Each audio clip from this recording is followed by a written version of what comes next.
చూసి వెళ్ళారా ఏమన్నా ఎమోషనల్గా? ఇప్పుడు మణికంఠ చాలా మంది కనెక్ట్ అయ్యారు. సో మీరు అలా ఏమన్నా మనకు బెనిఫిట్ అవ్వచ్చు అట్లా ఎమోషనల్గా ఉంటుంది? ఒకటి ఒక్కొక్క పర్సన్ని ఒక్కొక్కలాగా జనాలు చూస్తారు, ఒక్కొక్కలా ట్రీట్ చేస్తారు, వాళ్ళు చూసిన దాన్ని బట్టి జడ్జ్ చేస్తారు. ఇప్పుడు ఒకరికొకటి వర్కౌట్ అయిందని చెప్పి ఇంకొకరు ఫాలో అయితే వాళ్ళకి అది బెడిసి కొట్టచ్చు. చూశాను, ఎపిసోడ్ చూశాను, చూడలేదని ఏం చెప్పట్లా. నేను చూసి వెళ్ళి నాకు అనిపించిన పాయింట్స్ మీద నేను నామినేట్ కూడా చేశాను. ఓపెన్గా అయితే నేను చూసే వెళ్ళాను. అండ్ దాని ప్రకారం మనం ఆట మార్చుకోవాలంటే 5వ వారం దాకా ఒకలా ఉంది, 5వ వారం మేము వెళ్ళిన తర్వాత ఆట ఇంకోలా మారింది. అది ఎలా మారిద్ది అనేది లోపల ఉన్న వాళ్ళకి మాకు తెలియదు. అది అర్థమైంది కదా, జనాలకు తెలిసింది, లోపల వెళ్ళిన వాళ్ళకి మాకు తెలియదు. అన్న మీరు ఒక డౌట్ ఏంటంటే, మీరు ఒక మాట అన్నారు కదా రోహిణి గారితో మనలాంటి కమెడియన్స్ సపోర్ట్ చేయాలా అని. బట్ మీరు సపోర్ట్ చేస్తేనే అన్ని రోజులు ఉన్నారు, అది మీకు కూడా తెలుసు. నేను సపోర్ట్ చేయరంది కప్పులు గెలవడానికి. పూర్తిగా నా మాట మళ్ళీ విన్ను. కమెడియన్స్ కప్పులు గెలవలేరు అనేది మేము మాట్లాడుకున్న మాట, అది వాస్తవమే. నేను ఇప్పటికీ దాని మీద స్టిక్ ఆన్ అయ్యే ఉంటా. ఎవరేమన్నా I'm ready to open debate on the topic. ఎందుకనకే మళ్ళీ చెప్తున్నా, కోపం ఎవరికి ఎందుకు రాదు బ్రో? మనుషులు కోపం ఎందుకు రావు? అందరికి వస్తాయి. చెబుతున్నా కదా బ్రో, ఒక్కొక్కరిది ఒక్కొక్క స్వభావం బ్రో, ఒక్కొక్కరిది ఒక్కొక్క స్వభావం. తేజగాడు ఈ రకంగా ఏడుస్తాడో నాకే తెలియదు సీజన్కి వెళ్ళేదాకా. వెళ్ళిన తర్వాత అమ్మ మనలో కూడా ఇంత ఏడుపు ఉందా, మనలో ఇంత సెంటిమెంట్ ఉందా నాకు నాకు నా కంట్రోల్ లేదు, అది వచ్చేసింది. నేను కొత్తగా పరిచయం అయ్యాను ఈ యొక్క సీజన్లో. అండ్ ఇందాక సారీ చెప్పండి. మీకు తెలియకుండానే ఎవరైనా గొడవ పడినా వెళ్ళి దాన్ని సాల్వ్ చేసి నార్మల్ చేయటం అనేది తెలిసి వెళ్ళారా మామూలుగా? అది ఏది ప్లాన్ కదా, ఆ మూమెంట్లో ఆ ఫీల్డ్లో నాకు ఏది అనిపిస్తే అది చేశానండి. ఇప్పుడేమో మళ్ళీ మొత్తం స్ట్రాటజీ అంతా మార్చారు. అంటే దాన్ని ఫేక్ అనుకోవచ్చా, రియల్ అనుకోవచ్చా? బ్రో ఇక్కడ ఫేక్ రీల్ అంటూ ఏం లేదు. ప్రతిదీ సిచ్యువేషన్స్ మీద డిపెండ్ అయి ఉంటుంది. ఒక సిచ్యువేషన్ వచ్చింది, ఆ సిచ్యువేషన్కి మనం ఎలా రియాక్ట్ అవుతాము, మనం ఎలా చేస్తామన్న దాని మీద ఆట ఆధారపడి ఉంటుంది. ఆ మూమెంట్లో మనం ఎవరి డెసిషన్ తీసుకున్నా ఆ డెసిషన్ జనాలు యాక్సెప్ట్ చేశారనుకోండి, అది మంచిదని. జనాలు యాక్సెప్ట్ చేయకపోతే అరే ఇలా కాదేమో అని తెలుసుకుంటాం అంతే.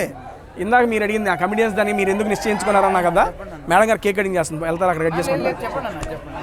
లేనండి, ఇది నేను ఎందుకు అనుకున్నాను, ఇప్పుడు అవినాష్ అన్న టాప్ 5కి వెళ్ళాడు యాజ్ ఎంటర్టైనర్గా మళ్ళీ చెప్తున్నా, టికెట్ టు ఫినాలే అనే టాస్క్ ఆడి గెలిచి వెళ్ళాడు. ఓకేనా, అవినాష్ అన్న నవ్విచ్చేసాడు, టైం తీసుకొచ్చేసాడు, జనాలందరినీ భలే ఇచ్చేసాడు అని చెప్పి Bigg Boss Avinash ticket to finale తీసుకోండి మీరు బాగా నవ్విచ్చారు అని అలా గెలిచి వెళ్ళాడు. రోహిణి గారు 14th వీక్ వరకు ఉన్నారు. ఎందుకున్నారు? ఆవిడ టాస్క్లో ఆడి మెగా చీఫ్ అయ్యి ఆ వీక్ నామినేషన్స్ నుండి షేవ్ అయ్యి 14వ వారానికి వచ్చారు. ఓకేనా, నేను వచ్చేసా. ఎందుకు వచ్చా? 12వ వారానికి నా ఆట ఉంది. 13, 14 12, 13 వారాలు నా ఆట సరిగ్గా లేదు, నేను ఒప్పుకుంటా దాన్ని. అందుకని నేను బయటకు వచ్చా. ఇక్కడ ప్రతిసారి ఎంటర్టైనర్లుగా ముందుకు వెళ్ళాలా, ఎంటర్టైనర్గా, గేమర్గా, ఫైటర్గా, విన్నర్గా వాళ్ళు ఒక అడుగు ముందుకేశారు. నేను అందుకే ఓపెన్గా చెప్తున్నా, ఇప్పుడు మళ్ళీ చెప్తున్నా, రేపు ఫినాలే రోజున 5వ టాప్ 5 పొజిషన్లో అవినాష్ అన్న ఉంటాడు. అవినాష్ అన్న బయటకు వచ్చేస్తాడు. కానీ ఇప్పటిదాకా అందరూ అవినాష్ అన్న తోపాడాడు, గీకాడాడు, బాగా నవ్విచ్చాడు, టికెట్ విన్నర్ టాస్కులు కష్టపడ్డాడు, అది ఇది అని చెప్పారు కదా, అందరూ చెప్పారు. నేను బయటకు వచ్చిన చూసా రోహిణి గారిని కూడా నెక్స్ట్ లెవెల్ ఆడారు మేడము, అసలు బీభత్సంగా మాట్లాడారు, అది ఇది అని చెప్పి రోహిణి గారిని కూడా చాలా బాగా పొగిడారు అందరూ. కానీ ఫస్ట్ టైం నామినేషన్స్లో వచ్చి ఏమైంది, ఎలిమినేట్ అయ్యి బయటకు వచ్చారు. నేను ఇదే విషయం స్టేజ్ మీద నాగార్జున సార్ దగ్గర చెప్పానా, నెగిటివ్స్ ఏమీ లేవు, ఆవిడ గ్యారంటీగా నామినేషన్ అయ్యి బయటకు వచ్చేస్తారు. జనాలు ఓట్స్ చేస్తేనే ఉంటారు, లేదంటే బయటకు వచ్చేస్తారు అని. బయటకు వచ్చి చూసిన తర్వాత ఎవరికీ లేనంత పాజిటివిటీ రోహిణి గారు ఉంది. కానీ ఆ పాజిటివిటీ మొత్తం ఓటుగా మారలేదు. ఎందుకు అంటే ఎంటర్టైనర్ని అరే వీళ్ళు ఉంటే బాగుంటుందిరా అనుకుంటారు, కానీ వీళ్ళు ఉండాలిరా అనుకోరు. అది నిజమండి, ఎవరు ఒప్పుకున్నా ఒప్పుకోకపోయినా నిజం. నేనే అనుకుంటా, సినిమాలో కమెడియన్స్ని చూస్తాము, అరే వీళ్ళ ఎండింగ్ ట్రాజిడీ ఇచ్చినా ఫన్నీ ఇచ్చినా నవ్వుకుంటాం. హీరోయిన్లకి ట్రాజిడీ ఎండింగ్ ఇస్తే ఒప్పుకుంటామా? అరే ఏంట్రా ఇదని ఫీల్ అయిపోము.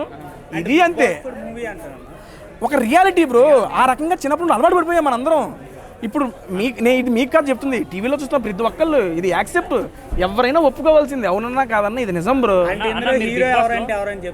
మీరు బిగ్ బాస్ స్ట్రాటజీ ఏమన్నా వాడారా, లేకపోతే మీకు ఎలా అనిపిస్తే అలా బిహేవ్ చేస్తారా? స్ట్రాటజీ ఏముంటుంది బ్రో, మనం ఏదో అనుకున్నా అది వర్కౌట్ కాదు బిగ్ బాస్లో. ఎందుకంటే రోజు రోజుకి ఆయన ఆట మారుస్తాడు. ఎలా ఆడాలనేది మనం చెప్పలేము, ఆయన ఇచ్చిన దాన్ని బట్టి మనం ఆడాలి. అందుకని దానికి స్ట్రాటజీలు వేసుకొని వెళ్ళినా వర్కౌట్ కావు, అప్పటికప్పుడు ఏదో ఉంటుంది అంతే. బిగ్ బాస్లో ఇప్పుడు కొంతమంది గేమ్ ఆడకపోయినా జస్ట్ ఏదో ఒక ట్రాక్ స్టార్ట్ చేసి ఆ ట్రాక్ మీద కూడా సక్సెస్ అయినా ఇప్పటిదాకా కంటిన్యూ అయ్యే వాళ్ళు కూడా కొంతమంది ఉన్నారు. సో వాళ్ళ గురించి మీరేం చెప్తారని? అలా బ్రో అలా అవుతుందని మీకు అనిపిస్తే అది నేనేం చేయలేను, నాకైతే అనిపించలే. చెప్పేది నేను 6వ వారం నుంచి 13వ వారం దాకా ఉన్నా. నా ఆట గురించి అడగండి చెప్తా. 5 వారానికి ముందు 13 నిన్న లాస్ట్ వీక్ కూడా నేను చూడాల, ఓపెన్గా చెప్తున్నా. మీరు జనాలు ఎవడో హీరో అనుకుంటే వాడే హీరో బ్రో. కొంతమంది నన్ను హీరో అనుకుంటారు, నేను హీరోనే. అంతే మీరు బిగ్ బాస్ లో ఏం నేర్చుకున్నారు? ఏవయ్యా ఎలిమినేట్ అయిన ఆవిడ వెళ్ళిపోయిందయ్యా, నన్ను నుంచో పెట్టారా మీరు బిగ్ బాస్ లో ఏం నేర్చుకున్నారన్న ఈ వీక్స్ లో? Good question bro. బేసిక్గా మనిషి అన్నవాడు వచ్చిందంతా సంతృప్తి చెందాలని నేర్చుకున్నా బ్రో. లైవ్ నేను ఎక్స్పీరియన్స్ చేశా.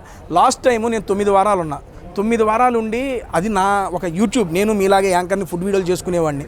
నా లాంటి వాడు ఒక బిగ్ బాస్కి వెళ్ళి 9 వారాలు ఉన్నంటే చాలా గొప్ప. నేను దాన్ని గొప్పగా ఫీల్ అవ్వకుండా అరే మా అమ్మ రాలేదు కదా నెక్స్ట్ వీక్ అనే బాధను నేను లోపల పెట్టుకున్నా. ఆ 9 వారాలతో నేను సంతృప్తి చెందలా. దానివల్ల నేను సంవత్సరం ఎఫెక్ట్ అయ్యా. ఈసారి మా అమ్మ లోపలికి వచ్చింది, టాప్ 5కి వెళ్ళాలి, విన్నర్ కొట్టాలి అనేది పెట్టేసుకున్నాను అనుకో, మనిషి సంతృప్తి చెందరు దేనికి. అది పెట్టేసుకున్నాను అనుకో, మళ్ళీ బయట రాగాలి, అబ్బా టాప్ 5కి వెళ్ళలేదురా తేజ, కానీ నేను బాధపడాల్సి వచ్చింది. వద్దు, వచ్చిందంతా సంతృప్తి చెందు, మూసుకొని కూర్చో అంతే.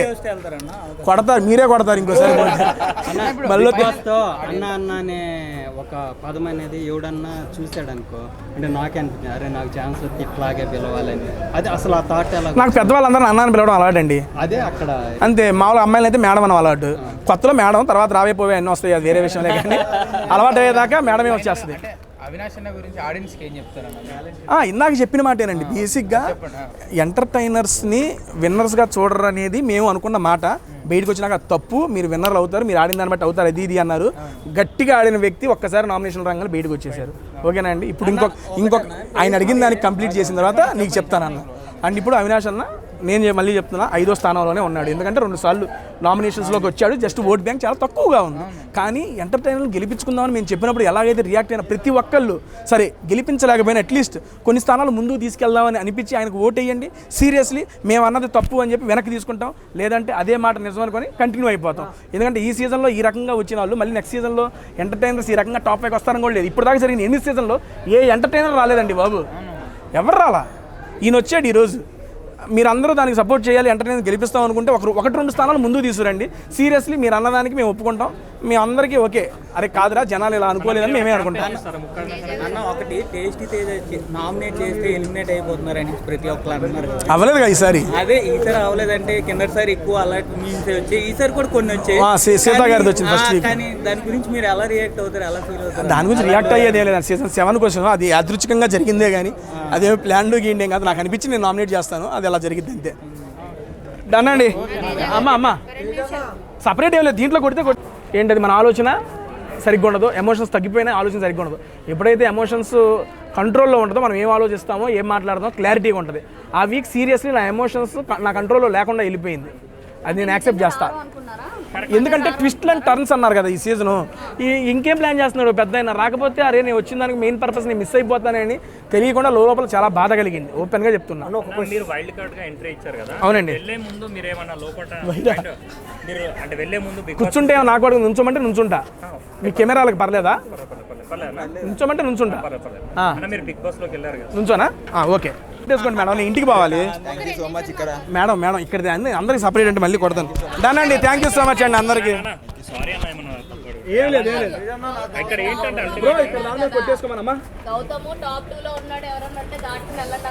ఫ్యాన్స్ నచ్చేస్తున్నాం. లేదు సేమ్ ఒపీనియన్ కంటిన్యూ అవుతుంది.